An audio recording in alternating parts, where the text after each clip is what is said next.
যেসব মুসলিম কান্ট্রি তাদের দাসত্ব করেছে, তাদের আনুগত্য করেছে, সেই সব আরব মুসলিম কান্ট্রিকে তারা কিছুই বলছে না, কিছুই করছে না।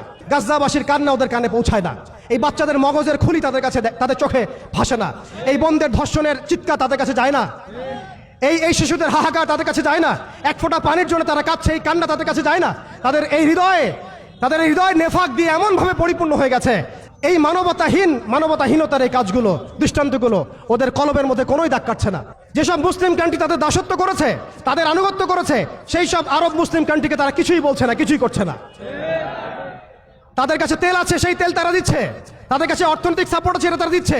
তাদের জমি ব্যবহার করে সেখানে বোম্বিং করা হয়েছে। আমরা দেখেছি কিভাবে পাকিস্তানের জমি ব্যবহার করে আফগানিস্তানে বোম্বিং করা হয়েছে। আমরা দেখেছিলাম ইরাক ইরান যুদ্ধ লাগিয়ে সেখানে বোম্বিং করা হয়েছিল। আমরা লিবিয়া, সোমালিয়া, মালি, এই তারপরে আপনার ইয়েমেন, জর্ডান, লেবানন, প্রত্যেকটা জায়গার মিসাল দিতে পারি যেখানে মুসলিম ভূমিগুলোকে ব্যবহার করে তারা মুসলিমদের উপর বোম্বিং করেছে আর মুনাফিকদেরকে তাদের সহযোগী হিসেবে রেখেছে। অতএব তাদের অপশন হচ্ছে, হয় আপনি তাদের দাসত্ব করবেন, না হলে মরবেন। যারা দাসত্ব করেছে তারা সুখে আছে, তাদের কোনো সমস্যা নাই। ইভেন গাজ্জাবাসীর কান্না ওদের কানে পৌঁছায় না। এই বাচ্চাদের মগজের খুলি তাদের কাছে, তাদের চোখে ভাসে না। এই বোনদের ধর্ষণের চিৎকার তাদের কাছে যায় না। এই শিশুদের হাহাকার তাদের কাছে যায় না। এক ফোঁটা পানির জন্য তারা কাঁদছে, এই কান্না তাদের কাছে যায় না। তাদের এই হৃদয় নেফাক দিয়ে এমনভাবে পরিপূর্ণ হয়ে গেছে, তাদের কাছে এই মানবতাহীনতার এই কাজগুলো, দৃষ্টান্তগুলো ওদের কলবের মধ্যে কোনোই দাগ কাটছে না। প্রিয় ভাইরা, এটা কেন হয়েছে? তাদের নেফাকির কারণে। অতএব আপনি যদি দাসত্ব করেন, নেফাকিতে চলে যান, আপনারও কোনো সমস্যা হবে না। কিন্তু আমি অনেস্টলি প্রশ্ন করতে চাই, আপনার মধ্যে কি আল্লাহর ভয় নাই? আপনার আমার মধ্যে কি কাল কিয়ামতের মাঠে জবাবদিহিতার ভয় নাই? আপনি আমি কি লা ইলাহা ইল্লাল্লাহ বিশ্বাস করি না? আপনি আমি কি মুহাম্মদুর রাসূলুল্লাহ বিশ্বাস করি না? আপনি আমি কি মুহাম্মদ রাসূলুল্লাহর উম্মত নই? অতএব আমরাও কখনোই কারো দাসত্বের দিকে যাব না ইনশাআল্লাহ। আমরাও ইনশাআল্লাহ তাআলা কোশ্চিনকালে এই জায়নিস্ট মুভমেন্টের, এই পশ্চিমাদের, এই দাজ্জালের অনুসারীদের দাসত্বের মধ্যে কখনো যাব না ইনশাআল্লাহ। তারা আমাদেরকে অপশন দিয়েছে, হয় দাসত্ব করো, না হলে মরো। আমরাও বলে দিব, আমরা ইনশাআল্লাহ তাআলা শহীদ হয়ে যাব, তবু তোমাদের দাসত্ব করবো না ইনশাআল্লাহ।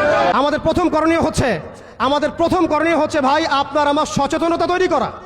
আপনি আমি এখনো ঘুমাচ্ছি। তারা বিশ্বকে গ্রাস করার ষড়যন্ত্র করেছে বিগত 200 বছর থেকে। আমরা ঘুমিয়ে আছি। আপনি মনে করবেন না এই ফেতনাগুলো বাংলার মাটিতেও আসবে না। একদিন না একদিন অবশ্যই আসবে, দেখে নিয়েন।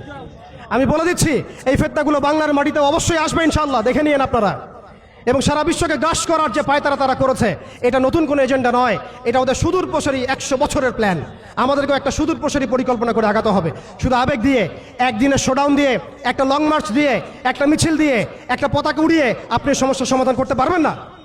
সবার আগে আমাদেরকে সচেতন হতে হবে, হীনমন্যতা ত্যাগ করতে হবে, নবী সাল্লাল্লাহু আলাইহি ওয়াসাল্লামের সেই ভবিষ্যৎবাণীর দিকে চোখ রাখতে হবে, এবং সামনে যে মুসলিমদের হাতে বিশ্ব আসবে, এই ইস্তেকামত আপনার কলবের মধ্যে বদ্ধমূল থাকতে হবে। দ্বিতীয় বিষয় হচ্ছে, আমাদের সবাইকে নৈতিকভাবে দীক্ষিত হতে হবে, ইমানের শিক্ষায় দীক্ষিত হতে হবে। সবাইকে জীবন নিয়ে সিরিয়াস হতে হবে। নিজের জীবনটাকে, আমলটাকে, আখলাকটাকে আল্লাহর জন্য ঢেলে সাজাতে হবে। নবী সাল্লাল্লাহু আলাইহি ওয়াসাল্লামের সুন্নাহ মাফিক জীবনযাপন করতে হবে। এর সাথে আমাদের রাষ্ট্র ব্যবস্থায় যারা আছেন, সরকারে যারা আছেন, প্রশাসনে যারা আছেন, সমস্ত ভাইদেরকে মহব্বতের সাথে দাওয়াত দিতে হবে। ইনশাআল্লাহ এই মানুষগুলোর মধ্যে থেকে দেখবেন আগামীর খালিদ বের হয়ে আসছে। এই মানুষগুলোর মধ্যে আগামীর ওমর বের হয়ে আসবে ইনশাআল্লাহ। আমাদের পুলিশ ভাইদেরকে, আনসারদেরকে, বিজিবিকে, সেনাবাহিনীকে, আমাদের ঊর্ধ্বতন কর্তৃপক্ষকে, এমনকি এমপি মন্ত্রী সবাইকেই এই বিশ্বের বর্তমান প্রেক্ষাপট সহ ভবিষ্যৎ এবং বাস্তবতাটাকে বোঝাতে হবে। দাওয়াতটাকে আমভাবে প্রচার করতে হবে। একই সাথে আমাদের দেশের মধ্যে যত ইসলামিক দল আছে, যত ইসলাম ভাবাপন্থী, ইসলামিক মনোভাব সম্পন্ন মানুষ আছে, তাদের সবার মধ্যে একটা ঐক্যবদ্ধ প্ল্যাটফর্ম নিয়ে আসতে হবে। এখানেও যদি আপনি সাম্প্রদায়িক হয়ে যান, আপনি আগামীতে বাংলাদেশের কনফ্লিক্ট এড়াতে পারবেন না।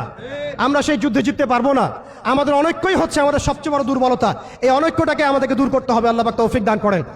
আমরা সর্বমহলে দাওয়াতের কাজ করব, সবাইকে আমভাবে দাওয়াত দিব, সারা বিশ্বের বর্তমান অবস্থা বুঝাবো, ভবিষ্যৎটা বুঝাবো এবং বাস্তবতাটাকে বুঝাবো ইনশাআল্লাহ।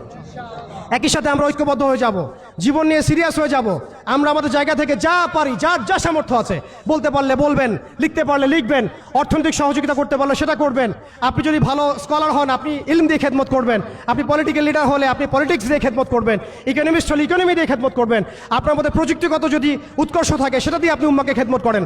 যার মধ্যে আল্লাহ পাক যা দিয়েছেন তাই দিয়েই আমাদেরকে এই যুদ্ধে শরীক হতে হবে ইনশাআল্লাহ। মনে রাখবেন, মনে রাখবেন, জিহাদ শুধুমাত্র একটা আবেগের নাম নয়, জিহাদ হচ্ছে একটা পরিকল্পিত পদক্ষেপ। আপনি খেয়াল করে দেখেন, আজকে আমরা এই জায়গায় চলে আসছি শুধুমাত্র একমুখী, তাদের সামরিক আগ্রাসনের ভিত্তিতে নয়। আমাদের সেনাবাহিনী কম নাই, আমাদের জমি কম নাই, আমাদের দেশ কম নাই, আমাদেরও প্রযুক্তি কম নাই। তাহলে আমরা এই পর্যায়ে কেন আসলাম? উত্তরগুলো আপনি খুঁজে বের করেন।